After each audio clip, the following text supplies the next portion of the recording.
जाना ही पड़ेगा। हर जीव सुख की प्राप्ति के लिए दिन रात भटकता है, दिन रात मेहनत करता है। क्यों? सुख की प्राप्ति हो, सुख की। लेकिन हम सुख देखते कहाँ हैं? विषय भोगों में सुख की कल्पना करते हैं। जो विषय भोगों में सुख की कल्पना करते हैं, विषय भोगों में सुख नहीं है, केवल भ्रांति है। काम भोगेश पतंति नरकीय सुचा, अत्यंत जीव विषय भोगों में आसक्त लोग नरकगामी बनते हैं। काम क्रोध मद लोभ अहंकार में जीव ये फंसा रहता है, विषय भोग यही है। अत्यंत विषय भोगों में आसक्त लोग नरकगामी बनते हैं, ऐसा शास्त्रों में दिया है।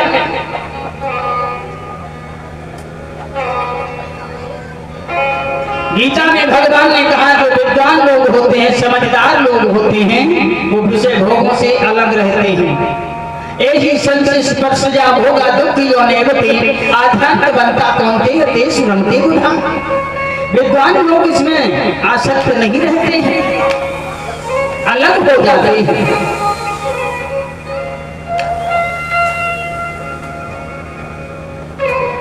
गजेंद्रमयी जीवन यापन से तो संतों की शरण में जाओ, सदगुरु की शरण में जाओ, जिससे हमें सन्मार्ग मिले, सत्य का मार्ग। यदि बता सकते हैं तो हमारे सदगुरु ही बता सकते हैं।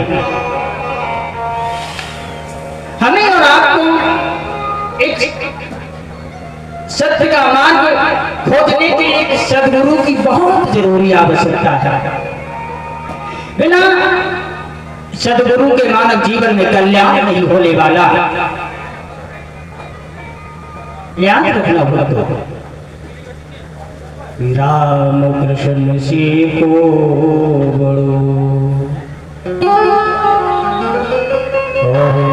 बड़ो ने गुरुदीन, तीन लोग तारण तरल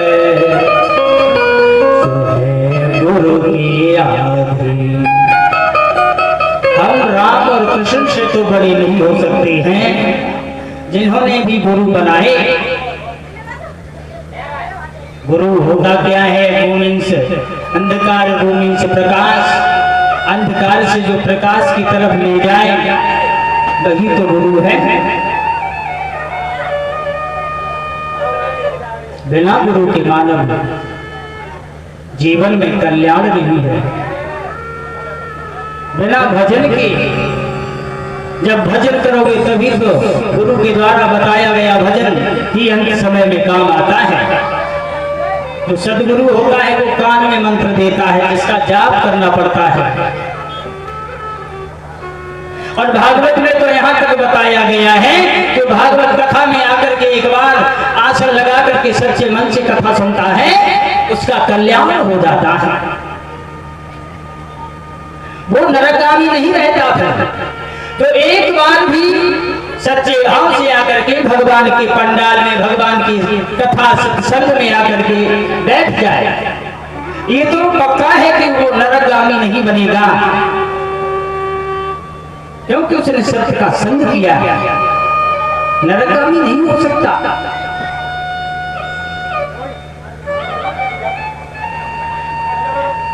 कष्ट तो वहां होता है जो जानबूझ करके गलतियां करते हैं।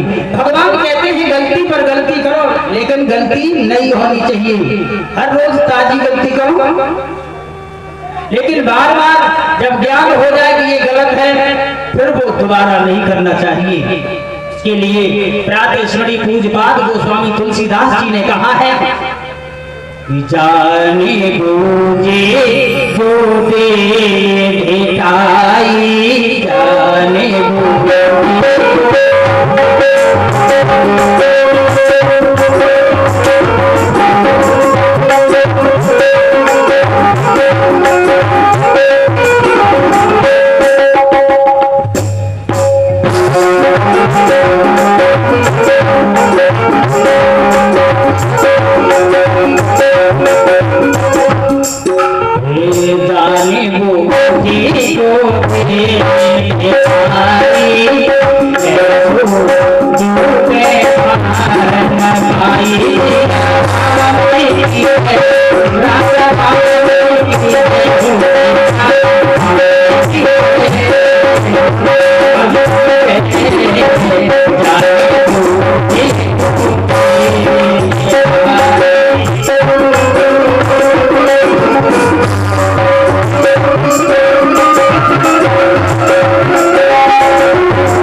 चलेगा ये गलत है, लेकिन बार बार वही गलती नहीं करनी है।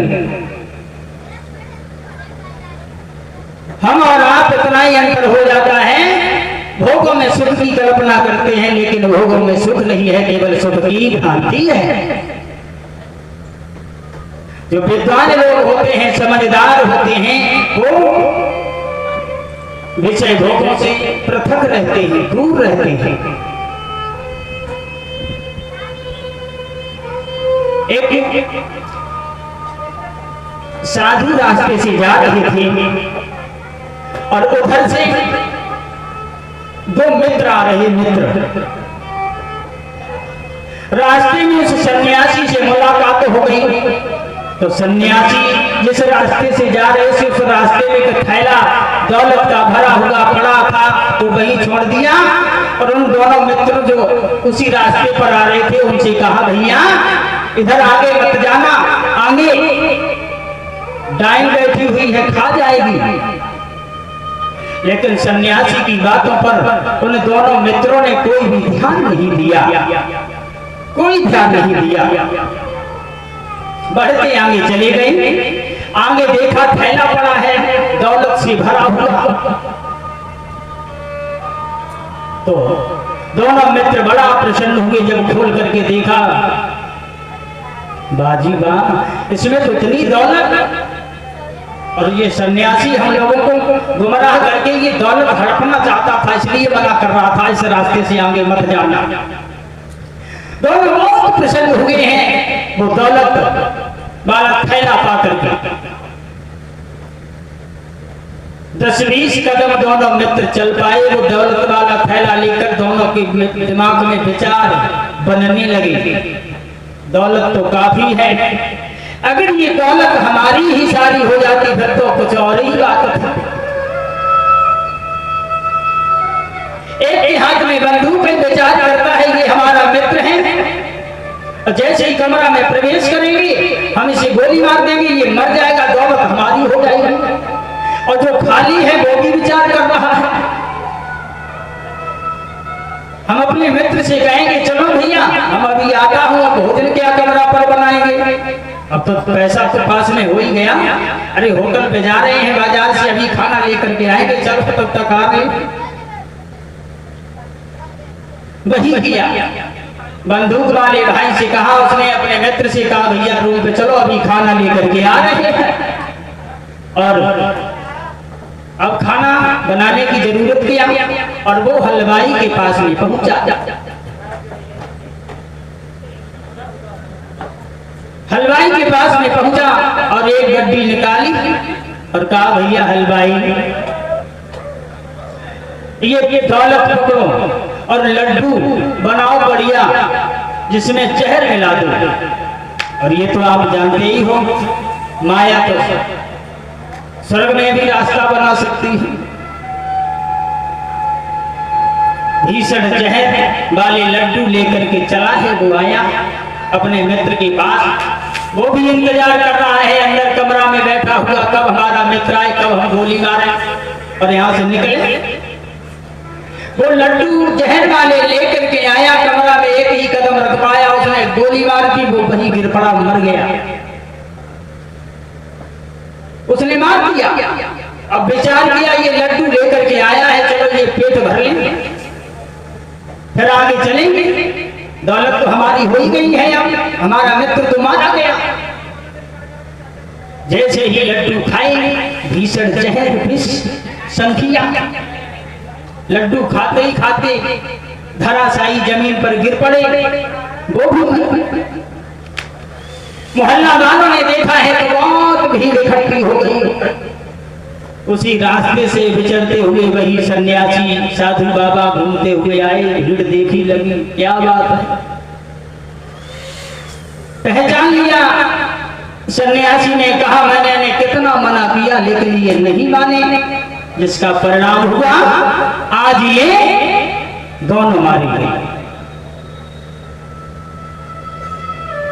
कहने का मतलब तुम माया में सुख नहीं है, केवल सुख की भ्रांति है। माया में सुख नहीं है, सुख की केवल भ्रांति है, कल्पना है कि मन का धन कर लो, सुख नहीं है। यदि दौलत वालों को सुख होगा तो जिनकी तिजोरियां भरी पड़ी हैं उनसे जाकर के पूछो, रात में नींद वाली दवा लेनी पड़ती है, दरवाजे पर पहरेदार लगे हैं लेकिन नींद नहीं आ रही है, लब की गद्दों पर भी नींद नहीं आ रही है, नींद की गोली लेनी पड़ती है। और हमारे एक गरीब किसान भाई से पूछो, खेत में काम करता है, मेहनत करता है, थक जाता है, खाली जमीन में भी लेट करके बहुत सुंदर नींद आती है। तो यहाँ स्पष्ट है कि माया में सुख नहीं है, केवल सुख की भ्रांति है, कल्पना है।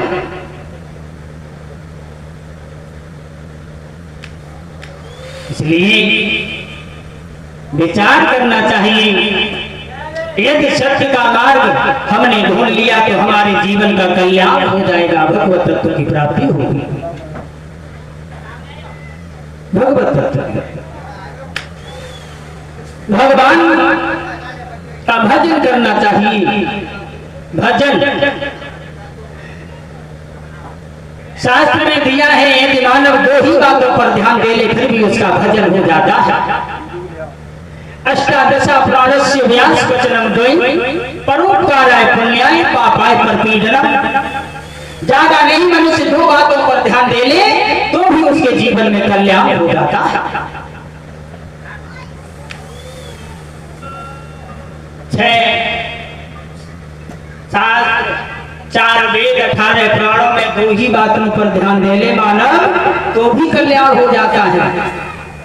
क्या? दुख दीने दुख होत है और सुख दीने सुख। और बाबा तुलसीदास जी ने भी लिखा है कि परहित सरसी भव नहीं भाई,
हो जाना, इससे बढ़कर कोई धर्म नहीं होता है।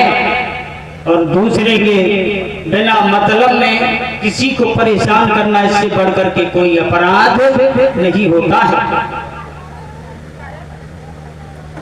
दो ही बातों पर मानव ध्यान दे ले, फिर भी उसके जीवन में कल्याण ही कल्याण है।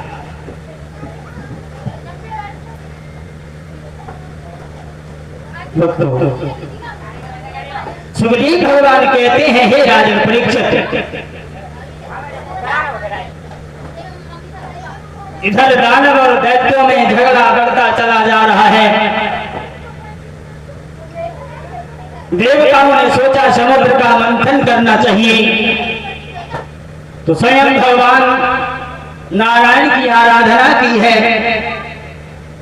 उधर कच्छप बने,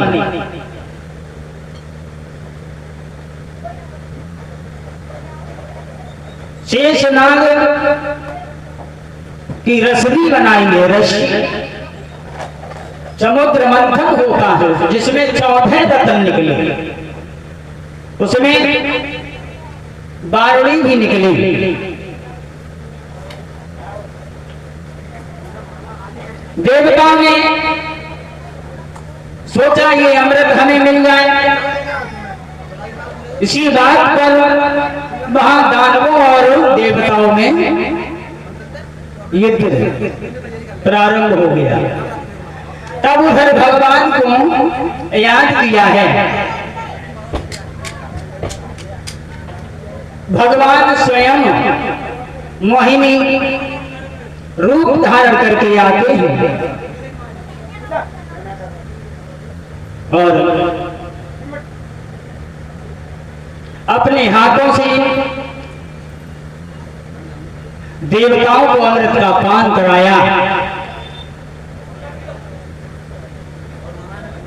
प्रभु के प्यारे भक्तों, अपने मतलब को हल करने के लिए झूठ हर कोई बोल सकता है। स्वयं देवताओं के हित के लिए